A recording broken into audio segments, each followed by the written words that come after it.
Ingat guru Budiman? Pinter dia. Pinter ya anak-anak ibu. Nah, sekarang ibu akan melanjutkan pembelajaran kita hari ini, yaitu belajar Al-Quran dan hadis. Nah, tujuan pembelajaran ibu hari ini yaitu peserta didik dapat menyebutkan arti ad-duha, jumlah ayat, kelompok surah, dan tempat turunnya. Yang kedua, peserta didik dapat membaca Quran surat ad-duha dengan artinya. Yang ketiga, peserta didik dapat mengidentifikasi bacaan tajwid dalam Quran surat ad-duha. Yang keempat, peserta didik dapat menjelaskan pesan pokok Quran surat ad-duha. Yang kelima, peserta didik dapat mengetahui hadis memberi dan menerima hadiah. Selanjutnya, ad-duha. Ada yang tahu nggak sih di sini apa itu ad-duha? Waktu apa, Rani? Waktu duha. Waktu duha itu kapan? Pagi menjelang siang, siang menjelang sore. Pinter. Kok siang menjelang sore? Jadi, ad-duha itu artinya waktu pagi. Ad-duha itu surah ke-93 di dalam Al-Quran. Nah, ad-duha ini ada berapa ayat sih? Ada yang udah tahu belum anak-anak ibu? 11 ayat. Nah, ad-duha ini diturunkan di kota Mekah. Jadi, ad-duha sebelum surah Makkiyah. Itu mana dia Makkiyah ya, Rani? Nah, selanjutnya nama surah ad-duha yaitu waktu matahari penggalahan naik, karena Allah bersumpah di awal surah ini. Awal surahnya apa sih? Ada yang udah tahu belum teman-teman? Ad-duha Yaitu artinya demi waktu, demi masa atau demi waktu duha.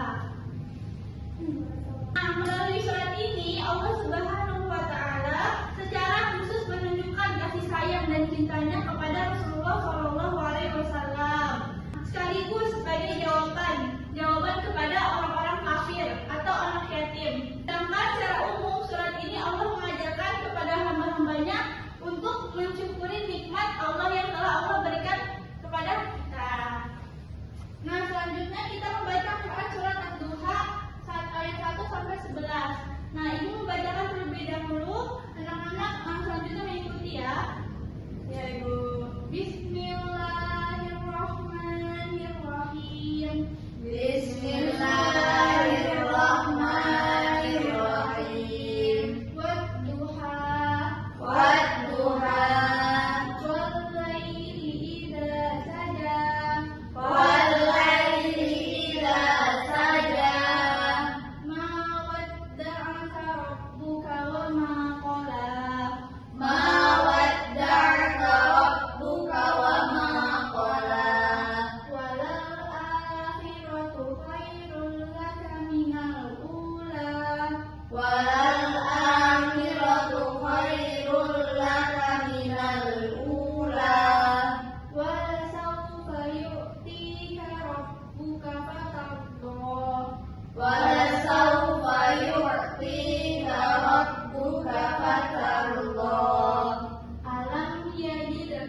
4. Saya dulu ya. Kita mulai dari ayat pertama, yaitu wadduha.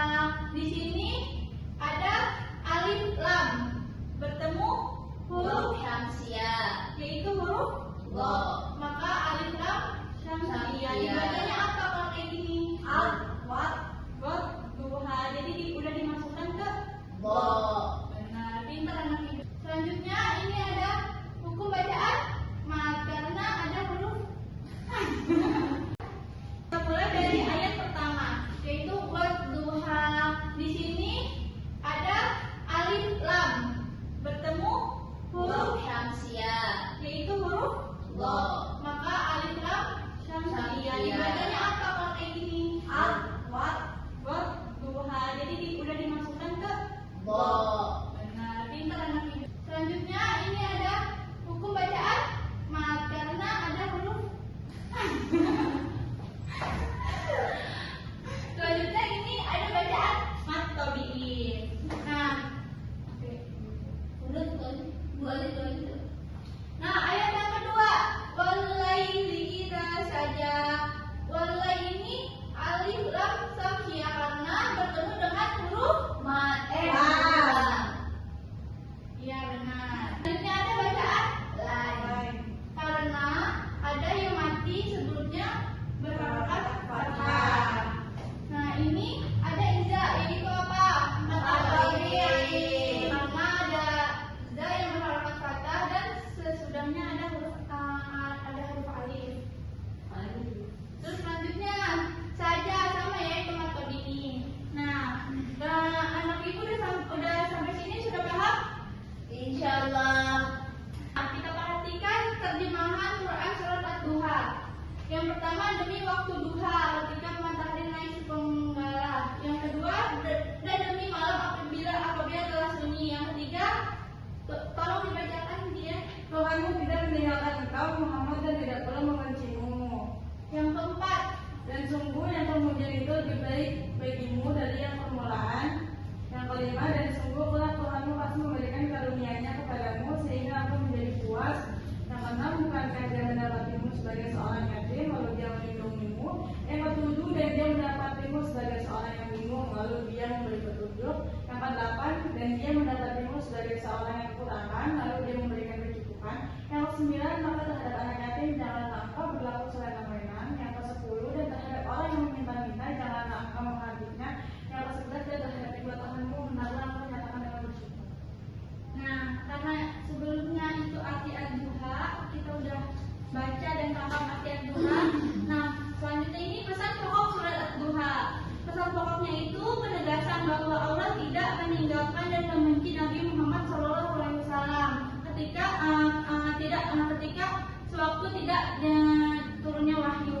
Nah, yang kedua itu bantahan Allah atas tuduhan dan ejekan orang-orang musyrik. Apa sih orang musyrik itu? Ada yang tahu? Menyekutukan Ya, Allah. benar.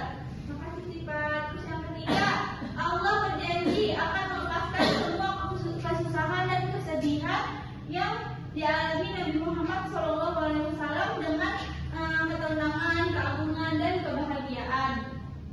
Yang keempat, larangan memperlakukan anak yatim dengan sewenang-wenang. Jadi memperhatikan anak yatim, ngeladenin anak yatim, kita harus menghargai anak yatim. Kelima, larangan menghadik orang yang minta-minta. Jadi kalau ada orang yang minta-minta, kita nggak boleh menghadiknya atau ngata-ngatain yang minta gitu. Terus yang keenam, perintah bersyukur atas nikmat yang diberikan oleh Allah. Jadi kita harus selalu bersyukur sama nikmat yang udah Allah kasih sama kita. Hadis tentang memberi dan menerima hadiah.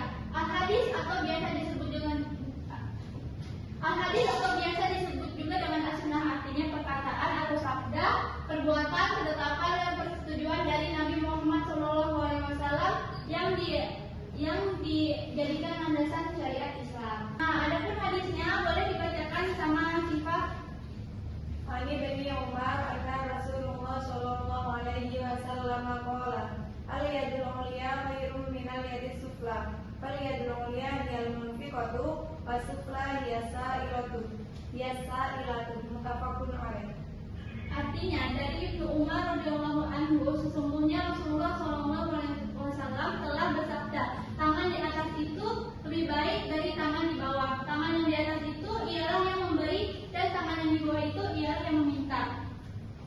Terima hadiah, tidak boleh meremehkan pemberian orang lain sekecil apapun pemberian itu. Kita harus menghargainya, kita harus mengucapkan kasih sayang sama orang yang mudah memberikan kita hadiah. Nah, orang yang memberi kita hadiah itu pasti ada maksud seperti ungkapkan sayang kepada kita, membuat kita senang. Rasulullah Shallallahu Alaihi Wasallam bersabda yang artinya, wahai para wanita kaum muslimin, janganlah ada seorang tetangga meremehkan pemberian tetangganya yang lain, sekalipun ia memberi pemberian tersebut berupa ujung kuku unta. Hadis riwayat Al-Bukhari dan Muslim. Nah, memberi dalam ajaran Islam itu dikelompokkan menjadi sedekah jariyah, hibah, dan hadiah. Sedekah diberikan kepada 8 golongan atau asnaf yang sudah ditentukan yang disebut mustahik. Yang kedua, jariyah umumnya sesuatu yang diberikan untuk kepentingan umum berupa uang atau benda. Yang ketiga, hibah artinya pemberian baik berupa harta maupun uang. Yang kelima, hadiah adalah suatu benda yang diberikan kepada orang tertentu karena penghormatan atau karena kasih sayang agar terwujudnya hubungan baik dan semata-mata untuk mendapatkan keridhaan dari Allah Subhanahu wa Ta'ala. Anak-anak ice breaking dulu. Ayo kita ice breaking dulu aja. Kita ikutin dulu ya. Buka tutup, bertepuk tangan. Buka tutup, tepuk tangan lagi. Digulung-gulung, lalu tersenyum. Digulung-gulung, lalu tertawa. Haha. Yang pertama cepat, yang kedua lebih cepat. 1, 2, 3. Buka tutup, digulung tangan. Buka tutup, tepuk tangan lagi. Digulung-gulung, lalu tersenyum. Digulung-gulung, lalu tertawa. Haha. Udah ya? Ya pintar. Pasti kita lanjut ke materinya ya. Nah, selanjutnya hadis membalas pemberian hadiah. Membalas pemberian hadiah sangat dianjurkan, baik langsung ataupun dalam waktu yang jangka waktu yang agak lama. Nah, hadisnya yaitu karena Rasulullah Shallallahu Alaihi Wasallam yaqbalul hadiah wa yusibu 'alaiha, yang jangka waktu yang agak lama. Nah, hadisnya yaitu karena Rasulullah Shallallahu Alaihi Wasallam yaqbalul hadiah wa yusibu 'alaiha. Artinya Rasulullah Shallallahu Alaihi Wasallam biasa menerima hadiah dan biasa pula membalasnya. Membalas pemberian orang lain sekurang-kurangnya dengan ucapan terima kasih. Dia kalau diberi hadiah sama Siva bilangnya apa? Terima kasih. Ya pintar. Hadisnya itu la yazkurullah kama la yazkurun nas, rawahu Ahmad. Artinya tidak bersyukur kepada Allah. Orang yang tidak bersyukur berterima kasih kepada manusia. Kita harus berterima kasih sebagai tanda syukur kita kepada Allah. Sekian materi yang Ibu sampaikan. Apakah ada yang mau ditanyakan? Tidak. Sudah paham ya semuanya? Sudah, Ibu. Kemudian Ibu akan memberi tugas, yaitu kalian akan menyusun surat Al-Duha dari ayat 1 sampai 11. Ini ya Ibu baikkan kelompoknya bertiga.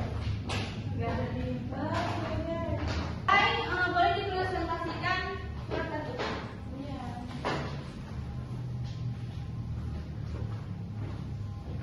Ibu. Ya. Masih urutan surat Al-Duha dari ayat 1 sampai ayat 11. Kita terima kasih dia.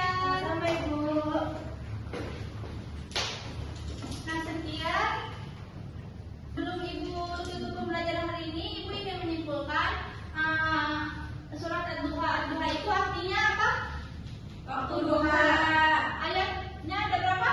11. Surat ke-9 93 dalam Al-Quran dan tergolong surat Makkiyah. Nah,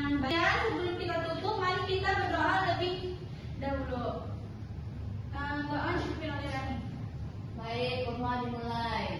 Bismillahirrahmanirrahim. Nah, baik, sekian. Terima kasih materi hari ini. Lebih kurangnya mohon maaf. Wassalamualaikum warahmatullahi wabarakatuh. Waalaikumsalam.